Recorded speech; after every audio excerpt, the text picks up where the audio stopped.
Walder from Australia. This is part 2. Fundamentally, the human being has developed the bad habit of letting his or her consciousness wander about uncontrollably and unconcentratedly to whatever consciousness orientation independently runs. However, if deliberate concentration is practiced, then real progress is quickly achieved, through which the ability develops quickly and consciously, as well as easily directing the consciousness on every desired fulfillment. Until this ability is reached, however, it is important to keep the right sequence of the concentration exercise. As a law tower where a real foundation must be laid first in order to be able to raise the tower walls on it. A foundation must also be given to concentration. This must consist of a distinctive motivation from every beginning, interconnected with a sufficiently formed will and enough perseverance, in which also a work schedule must be integrated, which consists of how far the concentration should lead. And as said before, concentration is a form of meditation to which the ability must be created to also build up the necessary attentiveness, clear perception, clear-sightedness, and self-proof. This is absolutely necessary because this decides on whether the consciousness will pursue the determined direction up to success or whether it is distracted by other things and topics. The effort peters out through it.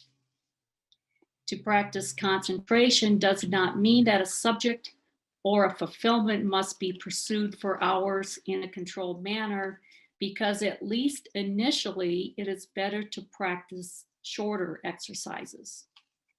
The reason for it lies in the fact that if exercises are prolonged or too long, the danger exists that an inner weariness or conflict occurs. If a concentration exercise lasts too long, or lasts long, 2 or 3 hours, etc., then time is spent with it. But if the consciousness falls under the influence of an inner weariness or conflict, the meditative concentration exercise becomes ineffective. It therefore does not gain the effectiveness as it fundamentally should. Therefore, it is of importance to begin first of all with short exercises from which small results arise, which leads to the fact that in the meditation, also joy arises when it is practiced. However, if an exercise or session is carried out for too long of time, which has an uncomfortable effect, then the danger arises that everything appears daunting and the whole thing is thereby given up immediately.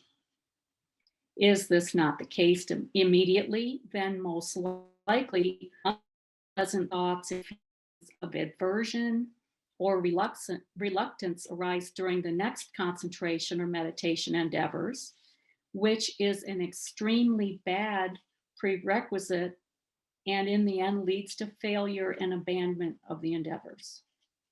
However, if short exercises or sessions are carried out, then quickly small successes are achieved, whilst during the continuation of the concentration or meditation practice, real joy and even pleasure appears.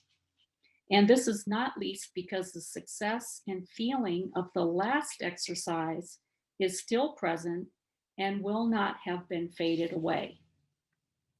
For the consciousness-based and concentrated practice, sleep also plays a weighty role. Of special importance is thereby not to sleep into the late morning hours or during the day, as well as not only in the last hours of the night.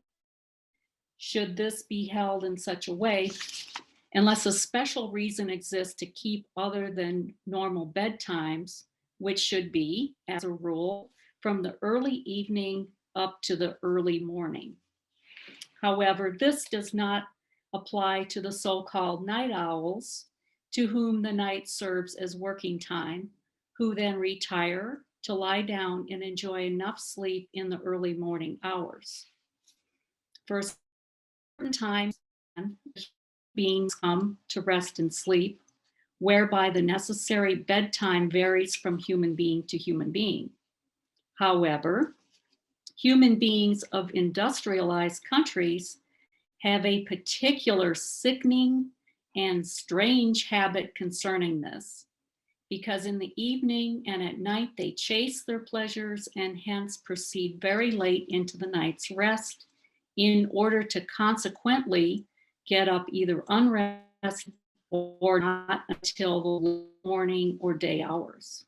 However, this corresponds not only to a very unhealthy and illness supporting way of life, but it thereby also impairs the power of the concentration in a matter that erratic thoughts, feelings, and actions arise.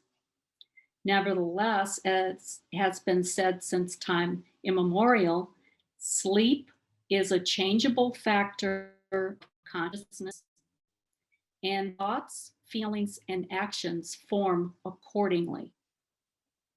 If the consciousness is impaired by sleep disorders or sleep deprivation, then while settling, unconcentrated and uncontrolled bad and negative thoughts and feelings arise, which have an effect on the dream world and have a disruptive influence. In this process, fitful and unrestful sleep is the result, in which confused psyche and consciousness overloading and often nightmare type dreams are not rare. The process is very different when a normal bedtime is kept and also a certain controlled activity of thought and feeling is practiced. If on falling asleep, virtuous, good, and positive thoughts and feelings are cultivated in a concentrated and controlled way, then the sleep is also well balanced, while dreams express themselves in virtuous thoughts and feelings. Hence, it is necessary to cultivate concentrated and controlled virtuous thoughts and feelings in a meditative manner before falling asleep.